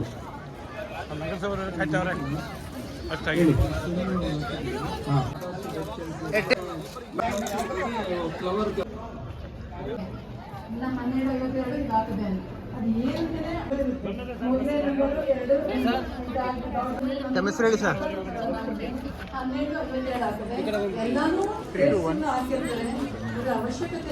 ನಗರಸಭೆ ಕನಕಪುರದಿಂದ AWE ಎನ್ವಿರಾನ್ಮೆಂಟು ಧನಂಜಯ ಅಂತ. ನಾವು ಈ ದಿನ ಇಲ್ಲಿ ಕೃಷಿ ಮೇಳದಲ್ಲಿ ಒಂದು ಸ್ಟಾಲ್ನ ಹಾಕಿದ್ದೀವಿ. ಇದರ ಉದ್ದೇಶ ಏನು ಅಂತಂದರೆ, ನಾವು ನಗರಸಭೆ ವ್ಯಾಪ್ತಿಯಲ್ಲಿರುವಂಥ ಎಲ್ಲ ಮನೆಗಳಿಂದ ಹಸಿ ಕಸ ಮತ್ತು ಒಣ ಕಸವನ್ನು ಸಂಗ್ರಹಣೆ ಮಾಡ್ತೀವಿ. ಆ ಹಸಿ ಕಸದಿಂದ ನಾವು ಈ ಸಾವಯವ ಗೊಬ್ಬರವನ್ನು ನಾವು ನಮ್ಮ ಕರಡಿಗುಡ್ಡನಲ್ಲಿ ಮಾಡಿದ್ದೀವಿ. ಇದಕ್ಕೆ ಯಾವುದೇ ರೀತಿಯಾದಂಥ ಕೆಮಿಕಲ್ನ ನಾವು ಮಿಕ್ಸ್ ಮಾಡಿಲ್ಲ. ನಾವು ಸಗಣಿ ಮತ್ತು ಬಯೋಕಲ್ಚರ್ ದ್ರಾವಣ ಅಂತೇಳಿ ಅದನ್ನು ಉಪಯೋಗಿಸ್ಕೊಂಡು ಅದನ್ನು ಕೊಳೆಯೋಕ್ಕೆ 30ರಿಂದ 45 ದಿನ ಬಿಟ್ಟು ಅದನ್ನು ಕೊಳ್ತಾ 45 ದಿನ ಆದಮೇಲೆ ಅದನ್ನು ಸ್ಕ್ರೀನ್ ನಾವು ಮೆಷಿನರೀಸ್ 60 ಲಕ್ಷದ ಒಂದು ಮೆಷಿನರೀಸ್ ಹಾಕಿದ್ದೀವಿ ನಾವು ಸ್ಕ್ರೀನಿಂಗ್ ಮಾಡೋದಕ್ಕೆ. ಆ ಸ್ಕ್ರೀನಿಂಗ್ ಮಾಡಿ ಅದನ್ನು 4 mm ಲಾಸ್ಟ್ಗೆ ಫೈನಲ್ ಆಗಿ 4 mm ಗೊಬ್ಬರ ಬರುತ್ತೆ. ಅದರಲ್ಲಿ ಇದನ್ನು ಟೆಸ್ಟ್ ಮಾಡಿಸಿದ್ವಿ ನಾವು. ಇದನ್ನು ಇದರಲ್ಲಿ ಲ್ಯಾಬಲ್ಲಿ ಅಗ್ರಿಕಲ್ಚರ್ ಡಿಪಾರ್ಟ್ಮೆಂಟಿಂದ ಇದು NPK ರೇಷಿಯೋ ಏನಿದೆಯಲ್ಲ ಬೆಳೆಗಳಿಗೆ ಸಿಗುವಂಥ NPK ರೇಷಿಯೋ ಅದು ವಿತಿನ್ ದಿ ಪರ್ಮಿಷನ್ ಲಿಮಿಟಲ್ಲಿದೆ. ಅವರು ಕೂಡ ಇದನ್ನು ರೈತರು ತಮ್ಮ ಬೆಳೆಗಳಿಗೆ ಉಪಯೋಗಿಸ್ಬೋದು ಅಂತ ತಾವು ಅವರ ಅಭಿಪ್ರಾಯವನ್ನು ಅವರು ಕೊಟ್ಟಿದ್ದಾರೆ ಸರ್. ಅದನ್ನು ತಾವು ಎಲ್ಲ ರೈತರು ಈ ಸದುಪಯೋಗ ಸರ್ಕಾರ ಇದಕ್ಕೆ ₹3.50 ನಿಗದಿಪಡಿಸಿದೆ ಸಿಟಿ ಕಾಂಪೋಸ್ಟ್. ಅದನ್ನು ನಾವು ರೈತರಿಗೋಸ್ಕರ ನಾವು ಇದನ್ನು ಆಫ್ ರೇಟಲ್ಲಿ 50% ಡಿಸ್ಕೌಂಟ್ನಲ್ಲಿ ನಾವು ಕೊಡ್ತಾ ಇದ್ದೀವಿ. ತಾವು ಅದಕ್ಕಿಂತ ಇನ್ನೂ ಬಲ್ಕ್ ಆಗಿ ತೊಗೊಂಡ್ರೆ ಕೆಜಿ ಎಷ್ಟು ಕೊಡ್ತೀರಾ ಸರ್? ಆಕ್ಚುಲಿ ನಾವು ಈಗ 3.5 ಇರೋದನ್ನು ನಾವು ₹2 ಕೊಡ್ತಾ ಇದ್ದೀವಿ. ಅವ್ರು ಇನ್ನೂ ಬಲ್ಕ್ ಆಗಿ ತೊಗೊಂಡ್ರೆ ನಾವು ಇನ್ನೂ ಕಡಿಮೆ ಮಾಡಿ. ಮೂಟೆ ಎಷ್ಟು ಸರ್? ಮೂಟೆ ₹40 ಸರ್. ಎಷ್ಟು ಕೆಜಿ ಇರುತ್ತೆ ಸರ್? 20 kg ಇದೆ, ₹40 ಅಷ್ಟೇ ಇದೆ. ಯಾರು ಬೇಕಾದ್ರೂ ತೊಗೊಂಡು ಹೋಗ್ಬೋದು. ತಮ್ಮ ಬೆಳೆಗಳಿಗೆ ಎಲ್ಲ ಬೆಳೆಗಳಿಗೂ ಯೂಸ್ ಮಾಡಿದ್ವಿ. ಆಲ್ರೆಡಿ ಒಂದು 60 ಟನ್ ನಮಗೆ ತೊಗೊಂಡು ಹೋಗಿದ್ದಾರೆ. ನಮ್ಮಲ್ಲಿ ಇನ್ನೂ ಸ್ಟಾಕ್ 150 ಟನ್ ಇದೆ. ಯಾರು ಬೇಕಾದ್ರೂ ತೊಗೊಂಡು ಹೋಗ್ಬೋದು ಸರ್. ಎಲ್ಲ ಬೆಳೆಗಳಿಗೂ ಯೂಸ್ ಮಾಡ್ಬೋದು ಸರ್. ಒಂದು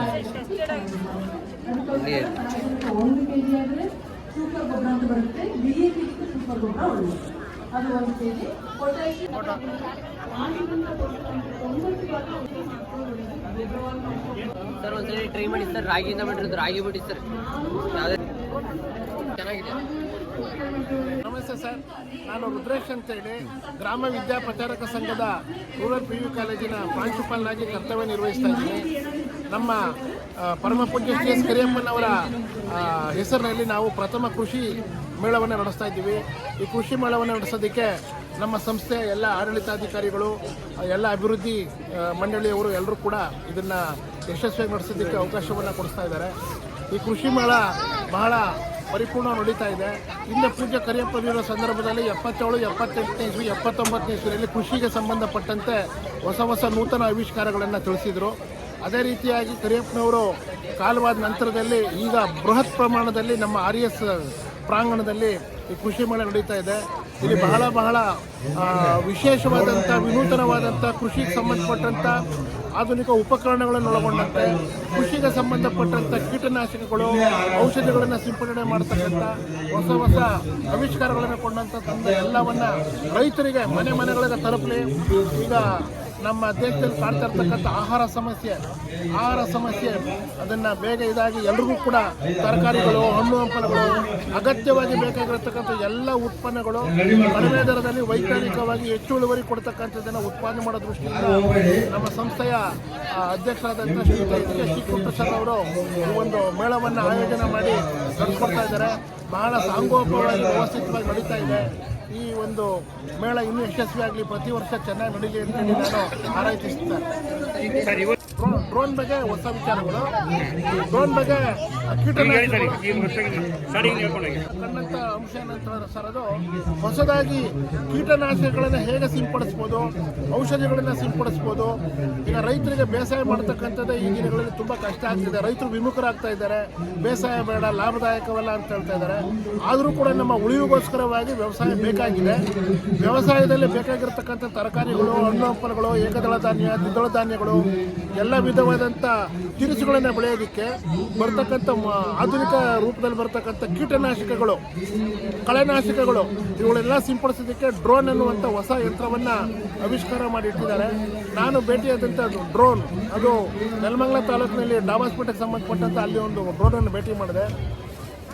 ಅವರು ಹೇಳೋ ಪ್ರಕಾರವಾಗಿ ಇದು ಸುಮಾರು ಒಂದು ಏಕಕಾಲದಲ್ಲಿ ಸುಮಾರು 40ರಿಂದ 100 ಎಕರೆ ಭೂಪ್ರದೇಶಗಳಿಗೆ ಔಷಧಿಗಳನ್ನು ಸಿಂಪಡಿಸ್ಬೋದು.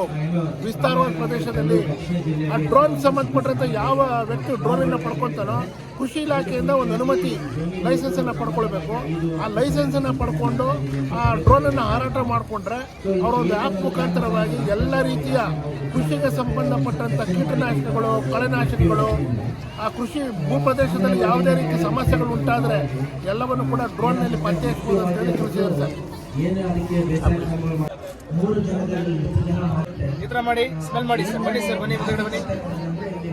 ತಲೆನೋವು, ತಲೆಭಾರ, ಮೈಗ್ರೇನು, ಸೈನಸ್ ಅರ್ಧ ನಿಮಿಷ ಮಾಯ ಆಗ್ತದೆ. ಬನ್ನಿ ಬನ್ನಿ ಸರ್, ಬನ್ನಿ ಬನ್ನಿ ಸರ್, ಮುಂದೆ ಬನ್ನಿ. ತಮ್ಮ ಹೆಸರು ಸರ್ ಇದು ಯಾವುದು ಅಂತ ಕೇಳ್ಬೋದಾ ಸರ್? ನಮಸ್ಕಾರ. ನಮ್ದಿದು ಗೋ ಉತ್ಪನ್ನಗಳು ರಾಷ್ಟ್ರೋತ್ಥಾನ ಗೋಶಾಲೆ, ದೊಡ್ಡಬಳ್ಳಾಪುರ ಶ್ರೀ ಘಾಟಿ ಕ್ಷೇತ್ರ, ಘಾಟಿ ಸುಬ್ರಹ್ಮಣ್ಯ ಕ್ಷೇತ್ರದಲ್ಲಿ. ಅಲ್ಲಿಂದ ನಾವು ಬಂದಿದ್ದೀವಿ. ರಾಷ್ಟ್ರೋತ್ಥಾನ ಗೋಶಾಲೆ ಅಂತೇಳಿ ಮಾಧವ ಸೃಷ್ಟಿ ಪ್ರಾಡಕ್ಟ್ಸ್, ಇದೆಲ್ಲ ರಾಷ್ಟ್ರೋತ್ಥಾನ ಗೋಶಾಲೆ ಪ್ರಾಡಕ್ಟ್ಸ್ ಇದೆಲ್ಲ. ಈ ಪ್ರಾಡಕ್ಟ್ಸ್ ಅಲ್ಲಿ ಯಾವುದೇ ತರಹದ ಕೆಮಿಕಲ್ಸ್ ಯೂಸ್ ಮಾಡಿಲ್ಲ ಸರ್. ಇವತ್ತು ನಾವು ಯೂಸ್ ಮಾಡುವಂಥ ಪ್ರತಿಯೊಂದು ಪ್ರಾಡಕ್ಟ್ಸು, ಔಷಧಿಗಳು ಎಲ್ಲವೂ ಕೂಡ ಕೆಮಿಕಲ್ಸ್ ಆಗಿದೆ. ತಿನ್ನೋ ಊಟ ಕೆಮಿಕಲ್ ಆಗಿದೆ, ನಾವು ಸೇವನೆ ಮಾಡುವಂಥ ಗಾಳಿ ಕೆಮಿಕಲ್ ಆಗಿದೆ, ಕುಡಿಯುವಂಥ ನೀರು ಕೂಡ ಕೆಮಿಕಲ್ ಆಗಿದೆ. ಆದ್ರಿಂದ ಈ ಪ್ರಾಡಕ್ಟ್ಸ್ ಏನಿದೆ ನಮ್ಮ ಬಾಡಿಯಲ್ಲಿ ಈ ಕೆಮಿಕಲ್ಸ್ ಸೇರಿ ಸೇರಿ ಸೇರಿ ಚಿಕ್ಕ ವಯಸ್ಸಲ್ಲೇ ದೊಡ್ಡ ದೊಡ್ಡ ಕಾಯಿಲೆಗಳು ಬರ್ತಾ ಇದೆ. 100 ವರ್ಷ ಇದ್ದಿದ್ದು ಆಯುಷ್ 60 ವರ್ಷಕ್ಕೆ ಬಂದು ನಿಂತಿದೆ. ಇವತ್ತು 60 ವರ್ಷನೂ ಕೂಡ ಗ್ಯಾರಂಟಿ ಇಲ್ಲ. ಯಾಕೆ ಅಂದ್ರೆ ಮುಖ್ಯ ಕಾರಣ ನಾವು ತಿಂತಾರ ಊಟ ಮತ್ತೆ ನಮ್ಮ ಲೈಫ್ ಸ್ಟೈಲ್. ಇದು ಬಂದು ಕಂಪ್ಲೀಟ್ ದೇಸಿ ಪ್ರಾಡಕ್ಟ್ಸ್, ಪಾರಂಪರಿಕ ಪ್ರಾಡಕ್ಟ್ಸ್ ಇವೆಲ್ಲ. ಪ್ರಾಚೀನ ಕಾಲದಲ್ಲಿ ಇದೇ ಉತ್ಪನ್ನಗಳ ಮುಖಾಂತರ, ಇದೇ ಔಷಧಿ ಉಪಚಾರದ ಮುಖಾಂತರ ರೋಗಗಳನ್ನ ಗುಣ ಮಾಡ್ತಾ ಇದ್ದೀವಿ. ದೊಡ್ಡ ದೊಡ್ಡ ರಾಜರಿಗೂ ಕೂಡ, ಮಹಾರಾಜರಿಗೂ ಕೂಡ ಈ ಔಷಧಿ ಉಪಚಾರಗಳಿಂದಾನೇ ಅವ್ರಿಗೆ ರೋಗಗಳನ್ನ ಗುಣ ಮಾಡ್ತಾ ಇದ್ದೀವಿ. ಇದು ಪಂಚಗವ್ಯದಿಂದ ಕೂಡಿದೆ. ಈ ಔಷಧಿಗಳು ಪಂಚಗವ್ಯದಿಂದ. ನಮ್ಮ ನಾಟಿ ಹಸುವಿನ ಹಾಲು, ಮೊಸರು, ತುಪ್ಪ, ಗೋಮೂತ್ರ, ಗೋಮಯ ಇಷ್ಟನ್ನು ಬಳಸಿ ಮಾಡಿರುವಂತಹ ಪಂಚಗವ್ಯ ಔಷಧಿ ಸರ್. ಇದು ಪಂಚಗವ್ಯ ನಾಭಿ ಡ್ರಾಪ್ಸ್ ಅಂತ ಹೇಳಿ. ಈ ಪಂಚಗವ್ಯ ನಾಭಿ ಡ್ರಾಪ್ಸ್ ಬೆನಿಫಿಟ್ಸ್ ಬಂದು ಹಾರ್ಮೋನಲ್ ಇಂಬ್ಯಾಲೆನ್ಸ್ ನ ಸರಿ ಮಾಡ್ತದೆ. ಹೆಣ್ಮಕ್ಳಿಗೆ ಪೀರಿಯಡ್ಸ್ ಆದಾಗ ಹೊಟ್ಟೆ ನೋವು ಬರ್ತದೆ, ಒಕ್ಕಳ ಮೇಲೆ ಇದನ್ನ 7 ಡ್ರಾಪ್ಸ್ ಹಾಕೋಬೇಕು. 7 ಡ್ರಾಪ್ಸ್ ಹಾಕೊಂಡು ಹಿಂದೆ ಮುಂದೆ ಹಿಂದಕ್ಕೆ ಮಸಾಜ್ ಮಾಡ್ಕೋಬೇಕು ಒಕ್ಕಳ ಮೇಲೆ. ಅವ್ರಿಗೆ ನೋವು ಬರ್ತಾ ಇರ್ತದಲ್ಲ, ನೋವು ಕಂಟ್ರೋಲ್ ಆಗ್ತದೆ. ಹಾರ್ಮೋನಲ್ ಇಂಬ್ಯಾಲೆನ್ಸ್ ಆಗ್ತಾ ಇದ್ರೆ ಹಾರ್ಮೋನಲ್ ಇಂಬ್ಯಾಲೆನ್ಸ್ ಬ್ಯಾಲೆನ್ಸ್ ಆಗ್ತದೆ. ಮತ್ತೆ ಏರ್ ಫಾಲ್ ಆಗ್ತಾರೆ, ಏರ್ ಫಾಲ್ ಕಂಟ್ರೋಲ್ ಆಗ್ತದೆ.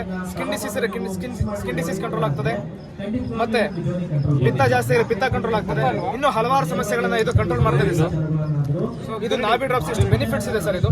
ಮತ್ತೆ ಇದು ಪಂಚಗವ್ಯ ನಾಸಿಕ ಔಷಧಿ ಸರ್. ಪಂಚಗವ್ಯ ನೇಸಲ್ ಡ್ರಾಪ್ಸ್ ಇದೆ. ಇದು ನಮ್ಮ ನಾಟಿ ಹಸುವಿನ ಹಾಲು, ಮೊಸರು, ತುಪ್ಪ, ಗೋಮೂತ್ರ, ಗೋಮಯ ರಸ ಇಷ್ಟು ಸಮಸ್ಯೆ ಖಂಡಿತವಾಗ್ಲೂ ಕಂಟ್ರೋಲ್ ಆಗ್ತದೆ. ಕತ್ತಿಂದ ಮೇಲೆ ಏನೇ ಸಮಸ್ಯೆ ಇರ್ಬೋದು, ಅರ್ಧ ತಲೆನೋವು, ಪೂರ್ತಿ ತಲೆನೋವು, migraine, sinus, nose blockage, brain tumour, brain cancer, ಬೆಡ್ಸು, ಪ್ಯಾರಾಲಿಸಿಸ್, ಸ್ಟ್ರೋಕ್, ಮಾನಸಿಕ ರೋಗಗಳು ಖಂಡಿತವಾಗ್ಲೂ ಈ ಪಂಚಗವ್ಯ ಔಷಧಿ ಮುಖಾಂತರ ಸರಿ ಮಾಡ್ಕೋಬಹುದು. ಸ್ಟ್ರೆಸ್, ಎನ್ಸೈಟಿ, ಡಿಪ್ರೆಷನ್ ಕೂಡ ಹೋಗ್ತದೆ. ಬಳಸೋ ವಿಧಾನ ಹೇಗೆ ಸರ್? ಇದನ್ನ ಬಿಸಿ ನೀರು ಒಳಗಡೆ ಇಡಬೇಕು ಸರ್. ಒಂದು ಗ್ಲಾಸ್ ತಗೋಬೇಕು, ಟೀ ಗ್ಲಾಸ್ ತಗೋಬೇಕು, ಅದ್ರೊಳಗಡೆ ಇದನ್ನ ಇಡಬೇಕು. ಒಂದು ಟೀ ಗ್ಲಾಸ್ ತಗೋಬೇಕು, ಆ ಟೀ ಗ್ಲಾಸ್ ಒಳಗಡೆ ಇದನ್ನಿಟ್ಟು ಈ ಕಂಠದವರೆಗೂ ಬಿಸಿ ಬಿಸಿ ನೀರು ಹಾಕಬೇಕು. ಬಿಸಿ ಬಿಸಿ ನೀರು ಹಾಕಿದಾಗ ಇದರಲ್ಲಿರುವಂಥ ಔಷಧಿ ಕರಗುತ್ತೆ. ಕರಗಿದಾದ್ಮೇಲೆ ಈ ಬಾಟ್ಲನ್ನು ತೆಗಿಬೇಕು, ವಾಪಸ್ಸು ತೆಗೆದ್ಬಿಟ್ಟು ಮಲ್ಕೋಬೇಕು. ಇದ್ರೊಳಗಡೆ ಇರುವಂಥ ಔಷಧಿ ಕರಗಿರುತ್ತೆ. ಮಲ್ಕೊಂಡಿದ್ದಾದ್ಮೇಲೆ ಕತ್ತನ್ನು ಪೂರ್ತಿ ಎತ್ತಿರ್ಬೇಕು. ಇಲ್ಲಿ 5 ಡ್ರಾಪ್ಸ್, ಇಲ್ಲ 5 ಡ್ರಾಪ್ಸ್ ಮೂಗಿನ ಒಳಗಡೆ ಹಾಕೋಬೇಕು. ಹಾಕೊಂಡು ಒಂದ್ಸತಿ ಎಳ್ಕೊಳ್ಬೇಕು. ಎಳ್ಕೊಂಡಾಗ ಬ್ರೈನ್ ಅಬ್ಸರ್ವ್ ಆಗ್ತದೆ. ಇದು ಬ್ರೈನ್ ಅಬ್ಸರ್ವ್ ಆದಾಗ ಕತ್ತಿನ ಮೇಲೆ ನಿಮ್ಗೆ ಯಾವುದೇ ಸಮಸ್ಯೆ ಇದ್ರೂ ನಿಧಾನ ಕಂಟ್ರೋಲ್ ಆಗ್ತದೆ ಸರ್. ಇದು ಬ್ರೈನ್ಗೆ ಆಕ್ಸಿಜನ್ ಸಪ್ಲೈ ಆಗ್ತದೆ. ಬ್ರೈನ್ ಅಲ್ಲಿ ಮೆಮೊರಿ ಪವರ್ ಜಾಸ್ತಿ ಆಗ್ತದೆ, ಐಕ್ಯೂ ಲೆವೆಲ್ ಜಾಸ್ತಿ ಆಗ್ತದೆ, ರಾತ್ರಿ ಹೊತ್ತು ಒಳ್ಳೆ ನಿದ್ದೆ ಬರ್ತದೆ, ಕಾನ್ಸಂಟ್ರೇಷನ್ ಲೆವೆಲ್ ಜಾಸ್ತಿ ಆಗ್ತದೆ, ಮೂರ್ಛೆ ರೋಗ ಇದ್ರೆ ಹೋಗ್ತದೆ, ಮೂಗಲ್ ದುರ್ಮಾಂಸ ಇದ್ರೆ ಹೋಗ್ತದೆ, ರಕ್ತ ಬರ್ತಿದ್ರೆ ಸರ್ ಹೋಗ್ತದೆ, ಥೈರಾಯ್ಡ್ ಪ್ರಾಬ್ಲಮ್ ಇದ್ರೂ ಕೂಡ ಕಂಟ್ರೋಲ್ ಆಗ್ತದೆ ಇದರಲ್ಲಿ. ಮತ್ತೆ ಹಲವಾರು ಸಮಸ್ಯೆಗಳು ಸರ್, ಗೊರಕೆ ಹೊಡೆದು ಕೂಡ ಹೋಗ್ತದೆ ಇದರಲ್ಲಿ. ಖಂಡಿತವಾಗಿ ಇದು ಒಂದೇ ಔಷಧಿ ಇಷ್ಟೆಲ್ಲ ಕೆಲಸ ಮಾಡ್ತದೆ ಇದು. ಈ ಔಷಧಿ ಬಗ್ಗೆ ಇವತ್ತು ಎಷ್ಟೋ ಜನ ಆಯುರ್ವೇದಿಕ್ ಡಾಕ್ಟರ್ಸ್ಗೂ ಕೂಡ ಗೊತ್ತಿಲ್ಲ. ಯಾರು ಕೂಡ ಆಯುರ್ವೇದಿಕ್ ಡಾಕ್ಟರ್ಸ್ ಎಷ್ಟೋ ಜನ ಇದ್ದಾರೆ, ಆದ್ರೆ ಕೆಲವ್ರಿಗೆ ಗೊತ್ತಿಲ್ಲ. ಯಾಕೆಂದ್ರೆ ಇದ್ರ ಬಗ್ಗೆ ತಿಳ್ಕೋಬೇಕು. ನಮ್ಮ ಉದ್ದೇಶ ಬಂದು ಇದ್ರ ಮೇಲೆನೆ ನಮ್ದು ಫೋಕಸ್. ಏನಕ್ಕೆ ಫೋಕಸ್ ಅಂದ್ರೆ ಇದು ಗೋವಿನಿಂದ ಬರ್ತಾ ಇದೆ, ನಮ್ಮ ನಾಟಿ ಹಸುವಿನಿಂದ ಬರ್ತಾ ಇದೆ. ನಾವು ಇದನ್ನ ಬಳಕೆ ಮಾಡೋದಕ್ಕೆ ಶುರು ಮಾಡಿದ್ರೆ ನಮ್ಮ ಗೋವು ಉಳಿಯುತ್ತೆ ಅಂತೇಳಿ ಒಂದು ಉದ್ದೇಶಕ್ಕೋಸ್ಕರ ಈ ಪ್ರಾಡಕ್ಟ್ಸ್ ಗಳನ್ನ, ಈ ಉತ್ಪನ್ನಗಳನ್ನ ಮಾಡ್ತಾ ಇರೋದು ಸರ್. ಪಂಚಗವ್ಯ ಪೇನ್ ರಿಲೀಫ್ ಆಯಿಲ್ ಅಂತೇಳಿ ಮಂಡಿ ನೋವು, ಮೈಕೆ ನೋವು, ಸೊಂಟ ನೋವು, ಹೊಳೆ ನೋವು, ಹೊಸ ನೋವು, ಮೂಳೆ ನೋವು, ಮೂಳೆ ಮುರಿದಿದ್ರೆ ಉಳುಕಿದ್ರೆ, arthritis problem, varicose veins problem, ಮತ್ತೆ ಸಯಾಟಿಕಾ ಪ್ರಾಬ್ಲಮ್, ಮತ್ತೆ ಪ್ಯಾರಾಲಿಸಿಸ್ ಬಿಡಿಸಿದ್ರು ಪೇಷಂಟ್ಸ್ಗೂ ಕೂಡ ಈ ಆಯಿಲ್ ನ ಯೂಸ್ ಮಾಡಬಹುದು ಸರ್. ಇದು ಗೋಮೂತ್ರನೇ ಮೇನ್ ಬೇಸ್ ಬಂದು ಗೋಮೂತ್ರದಿಂದ ಮಾಡುವಂತ ಆಯಿಲ್. ಇದು ಎಫೆಕ್ಟಿವ್ ಆಗಿ ಪವರ್ಫುಲ್ ಆಗಿ ಕೆಲಸ ಮಾಡುತ್ತೆ. ಇದು ಚಿಕ್ಕವರು ದೊಡ್ಡವರು ಪ್ರತಿಯೊಬ್ಬರು ಕೂಡ ಎಲ್ಲರೂ ಯೂಸ್ ಮಾಡಬಹುದು, ಅಷ್ಟು ಚೆನ್ನಾಗಿ ಕೆಲಸ ಮಾಡುತ್ತೆ ಸರ್. ಪಂಚಗವ್ಯ ಪೇನ್ ರಿಲೀಫ್ ಆಯಿಲ್ ಇದು ಸರ್. ಇದು ಬಂದು ಪಾರಂಪರಿಕ ಔಷಧ ಸರ್. ಇದು ಬಂದು ಪಾರಂಪರಿಕ ಔಷಧ ಅಮೃತಧಾರ ಡ್ರಾಪ್ಸ್ ಅಂತ ಹೇಳಿ. ಇದು ನೆಗಡಿ, ಕೆಮ್ಮು, ಕಫ, asthma, wheezing problem, lungs problem, viral infection ಇಷ್ಟು ಕೂಡ ಖಂಡಿತವಾಗ್ಲೂ ಕಂಟ್ರೋಲ್ ಆಗ್ತದೆ. ಇಂಟರ್ನಲ್ ಯೂಸ್ ಮತ್ತೆ ಎಕ್ಸ್ಟರ್ನಲ್ ಯೂಸ್ ಖಂಡಿತವಾಗ್ಲೂ ಇದು ಕಂಟ್ರೋಲ್ ಆಗ್ತದೆ. ಇಂಟರ್ನಲ್ ಯೂಸ್ ಮಾಡಬಹುದು, ಎಕ್ಸ್ಟರ್ನಲ್ ಯೂಸ್ ಕೂಡ ಇದೆ ಇದು. ಮತ್ತೆ ತಲೆನೋವು ತಲೆಭಾರ ಇತ್ತು ಅಂದ್ರೆ ಬಿಸಿ ನೀರಲ್ಲಿ ಹಾಕಿ ಸ್ಟೀಮ್ ತಗೋಬೇಕು. ಮತ್ತೆ ಮಂಡಿ ನೋವು ಮೈಕೆ ನೋವು ಇದ್ರೂ ಕೂಡ ಇದನ್ನ 15 ಡ್ರಾಪ್ಸ್ ಎಲ್ಲಿ ನೋವಿದೆಯೋ ಆ ಜಾಗದಲ್ಲಿ 15 ಡ್ರಾಪ್ಸ್ ಹಾಕಿ ಸ್ವಲ್ಪ ಎಳ್ಳೆಣ್ಣೆ ಹಾಕಿ ಮಸಾಜ್ ಮಾಡ್ಕೊಂಡ್ರೆ ಮಂಡಿ ನೋವು ಮೈಕೆ ನೋವು ಕೂಡ ಕಂಟ್ರೋಲ್ ಆಗ್ತದೆ. ಮತ್ತೆ ಜರಿ, ಚೇಳು, ಜೇನುಳ ಈ ಥರ ಕಚ್ಚಿದ್ರೆ 2 ರಿಂದ 3 ಡ್ರಾಪ್ಸ್ ಹಾಕಿ ಹಚ್ಬಿಟ್ರೆ ಆ ವಿಷ ನಮ್ಮ ಬಾಡಿಗೆ ಹತ್ತೋದಿಲ್ಲ. ಆ ವೈರಸ್ ಏನಿರುತ್ತೆ, ಹುಳ ಕಚ್ಚಿರುವಂತ ವೈರಸ್ ವಿಷ, ಅದನ್ನು ಕೂಡ ಹೊಡೆದಾಕತ್ತಿದ್ದು. ಮತ್ತೆ ಸೊಳ್ಳೆ ಏನಾದ್ರು ಕಚ್ತಿದ್ರು ಕೂಡ, ಸೊಳ್ಳೆ ಕಚ್ಚುತ್ತಿದ್ರೆ ನಮ್ಮ ಹತ್ರ ಏನೂ ಇಲ್ಲ ಅಂದಾಗ ಗುಡ್ ನೈಟ್ ಇನ್ನೊಂದು ಮತ್ತೆ ನೇನೇನು ಯೂಸ್ ಮಾಡ್ತೀವಲ್ಲ ಸರ್, ಅದ್ಯಾವುದು ಇಲ್ಲ ಅಂದಾಗ ಇದನ್ನ 4-5 ಡ್ರಾಪ್ಸ್ ಕೈಯಲ್ಲಿ ಹಾಕೊಂಡು ಈ ಥರ ರಬ್ ಮಾಡಿ ಹಚ್ಕೊಂಡ್ಬಿಟ್ಟು ಕೈ ಕಾಲಿಗೆ ಹಚ್ಕೊಂಡ್ಬಿಟ್ರೆ ಒಂದೇ ಒಂದು ಸೊಳ್ಳೆ ನಮ್ಮ ಹತ್ರ ಬರಲ್ಲ ಸರ್. ಮತ್ತೆ ಅಲ್ಲೋ ಸಮಸ್ಯೆ ಇದೆಯಾ, 3 ಡ್ರಾಪ್ಸ್ ಬಾಯಲ್ಲಿ ಹಾಕಿ ಸ್ವಲ್ಪ ನೀರು ಕುಡಿದ್ಬಿಟ್ಟು ಬಾಯಲ್ಲಿ ಹಂಗೆ ಇಟ್ಕೊಂಡಿರ್ಬೇಕು. ಬಾಯಿ ಮುಕ್ಕಳಿಸ್ತಾನೆ ಇರಬೇಕು, ಆದ್ರೆ ಉಗಿಬಾರ್ದು. 10 ನಿಮಿಷ ತನಕ ಹಾಗೆ ಇಟ್ಕೊಂಡು ಅದನ್ನ ಉಗಿಬೇಕು. ಬಾಯಲ್ಲಿ ಅಲ್ಲಲ್ಲಿರುವಂಥ ಬ್ಯಾಕ್ಟೀರಿಯಾವನ್ನ ಇದು ಹೊಡೆದಾಕುತ್ತೆ ಸರ್. ಇದಿಷ್ಟು ಸಮಸ್ಯೆನ ಇದು ಕ್ಲಿಯರ್ ಮಾಡ್ತದೆ. ನೆಗಡಿ ಕೆಮ್ಮಿಗೆ ಬಹಳ ಚೆನ್ನಾಗಿ ಕೆಲಸ ಮಾಡುತ್ತೆ. ಸಣ್ಣವ್ರಿಗೆ ದೊಡ್ಡವ್ರಿಗೆ ಎಲ್ಲರೂ ಕೂಡ ಯೂಸ್ ಮಾಡ್ಬೋದು ಸರ್. ಈ ಉತ್ಪನ್ನಗಳೇನಾದ್ರು ನಿಮಗೆ ಬೇಕಿದ್ದಲ್ಲಿ ನಮ್ಮನ್ನ ಸಂಪರ್ಕ ಮಾಡ್ಬೋದು. ನಮ್ಮ ನಂಬರ್ ಬಂದು 7348989058.